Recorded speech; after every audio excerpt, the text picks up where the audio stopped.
Muchas gracias, señor presidente. Yo quiero hacer algunas precisiones sobre las muy juiciosas intervenciones de los promotores del referendo y de los colegas de la comisión. Primero quiero precisar unas pocas cifras para tener los números presentes. La más importante es que los impuestos de renta o el impuesto de renta, porque de verdad el de patrimonio es marginal, es menos del 0,5% de los ingresos totales. Renta es el 48% de los ingresos corrientes de la nación. Para hacer fácil la regla de tres, la mitad. ¿Sí?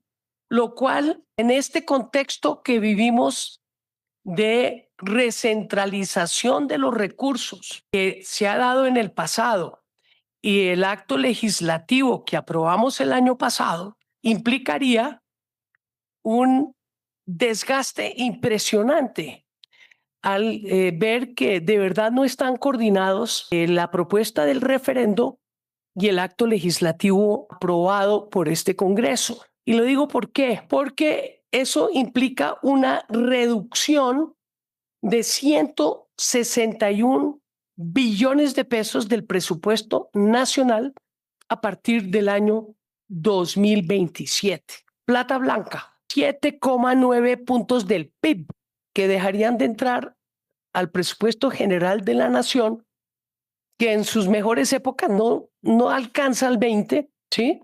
Entonces piensen ustedes el impacto. Pero también implica una reducción de 52 billones en el sistema general de participaciones, de 70% de los cuales van a los municipios. Eso es 2,5 puntos del PIB. Eso es mucha plata.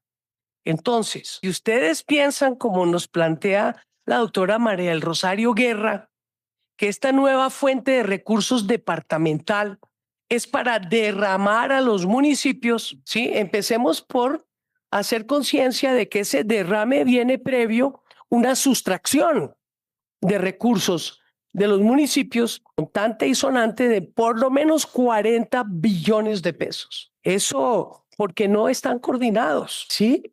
Y yo quisiera plantear, porque aquí tengo la cifra, que esa reducción del SGP, del Sistema General de Participaciones de 52 billones, que ocurriría en el año 2027, aumenta a 56,9 en el 28, a 62,7 billones en el 29, a 68,5 billones en 2030, llegando a 133 billones en el año 2038, cuando termina la etapa de transición de redescentralización de recursos previsto en el acto legislativo número 3 del año 2024. Pero dice la vocera del referendo que ellos piensan generar el reemplazo de esos recursos, ¿sí? Asumiendo el sistema general de participaciones a nivel departamental.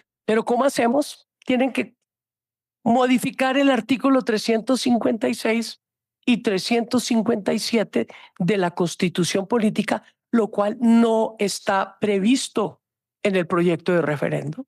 No está. Entonces, esa buena intención de que el SGP lo asuma los departamentos, pues no deja de ser una buena propuesta de futuro, pero no está contemplada aquí en este referendo. Entonces, cuando uno piensa que vamos a reglamentar este referendo mediante la ley, pues no cabe devolverle la plata de la sustracción del SGP a los municipios por parte de los departamentos. También se habla de la posibilidad de que sea la DIAN la que administre el impuesto sobre la renta, pero aquí no hemos hablado de que va a administrar los departamentos el impuesto sobre la renta. Se le entrega la titularidad. ¿Y qué quiere decir la titularidad? Que el impuesto de renta entra a ser propiedad de los departamentos. ¿Estoy en lo correcto?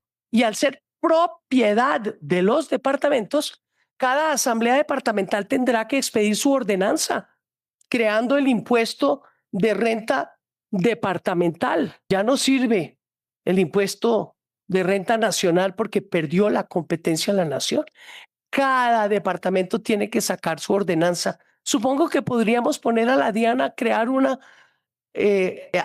¿cómo se llama? Un proyecto de ordenanza pro forma para todos los departamentos. Imagínese usted el oso por allá para recaudar nada en Guainía, ¿sí? Yo quiero mostrarle las consecuencias de lo que está escrito en ese referendo, pero eso no es lo único. Yo pienso que uno no cae en cuenta. Cada departamento dirá, pero es que si yo bajo la tasa, a mí me entra más plata. Y empieza la competencia entre los distintos departamentos por atraer a los grandes contribuyentes, a esa Bavaria. Hombre, ¿para qué te vas a Bogotá? Vente por acá, voy acá. ¿Sí? La residencia tributaria es la residencia de la empresa y la residencia de la empresa, lo que decida su junta directiva, la puede ubicar donde quiera en el territorio nacional. Entonces, ahí tenemos un problema. Pero otro problema muy grande es que tendrían que contratar con la DIAN y la DIAN tendría que cobrar. ¿Cómo sería eso? ¿Cómo sería esa contratación interadministrativa para que la DIAN le haga el servicio a cada departamento? Así tendría que ser.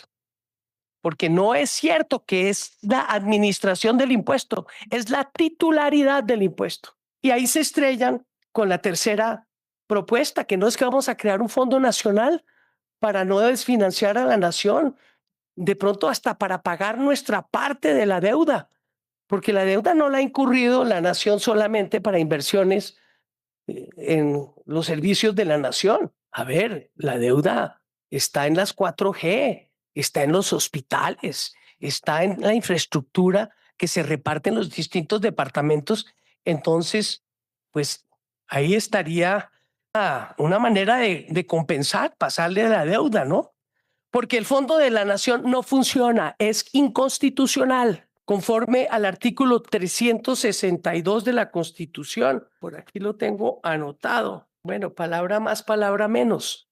El artículo 362 dice que las rentas y los bienes de las entidades territoriales son de su propiedad exclusiva y no pueden ser intervenidos sino como se interviene la propiedad privada. Y que la nación no puede recibir las platas de los departamentos salvo temporalmente cuando haya guerra exterior. Entonces, ¿cómo van a hacer para crear el fondo si eso está prohibido por la Constitución?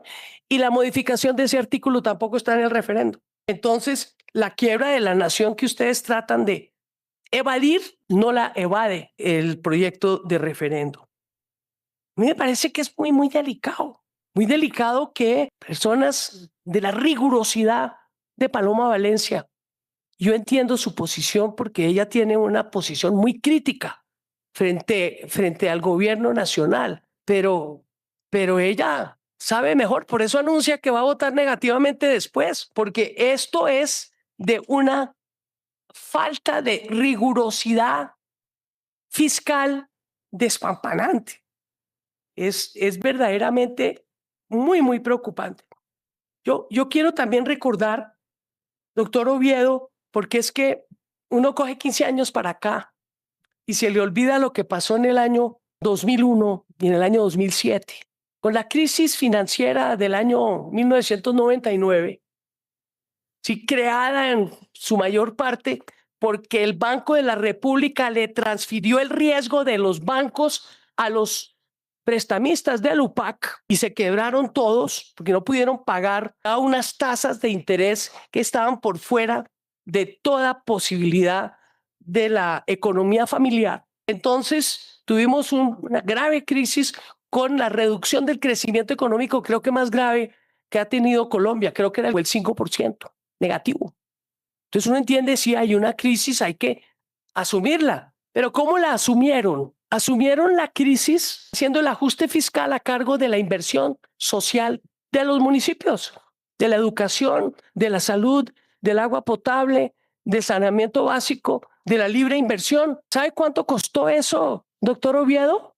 De plata que sacaron del Sistema General de Participaciones y lo recentralizaron 2 reformas constitucionales, una del doctor Pastrana y otra del doctor Álvaro Uribe, 500 billones de pesos.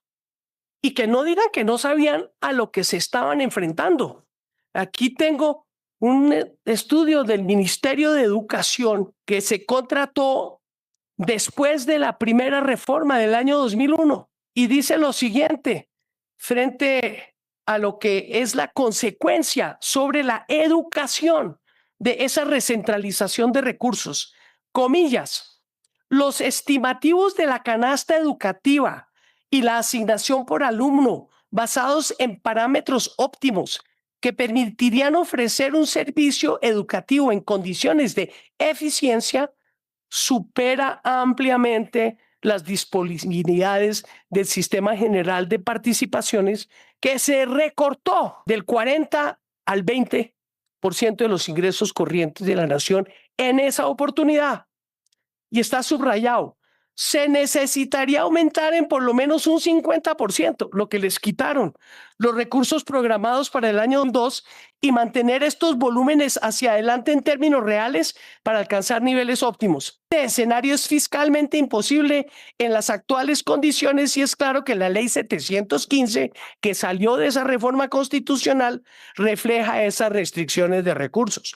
Lo anterior significa que será muy difícil ofrecer un servicio educativo oficial en condiciones óptimas en todos sus insumos y niveles. Aquí tengo la referencia para los que la quieran ver. Y continúa, en este contexto, el recurso docente debería estimarse con base en parámetros inferiores a los considerados como óptimos.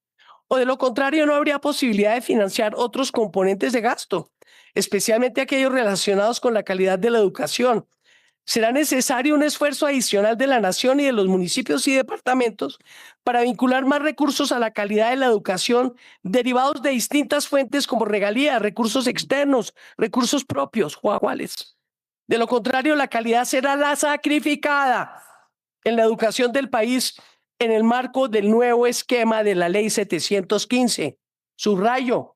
Entonces, que no digan que no sabían. Entonces, usted mira esas barreras que usted ve en la formación y eso sucedió, ¿sí? Porque se recentralizaron los recursos y ahora están reclamando, ¿sí? Ser autores de la autonomía departamental y municipal, los que le quieren ahora quitar el impuesto de la renta a la nación, no en un esquema fiscal ordenado, equitativo, de repartición territorial y sectorial, sino a la rajatabla, el que venga atrás que arríe. Entonces, compañeros y compañeras de la comisión, a mí me parece que esto es muy preocupante.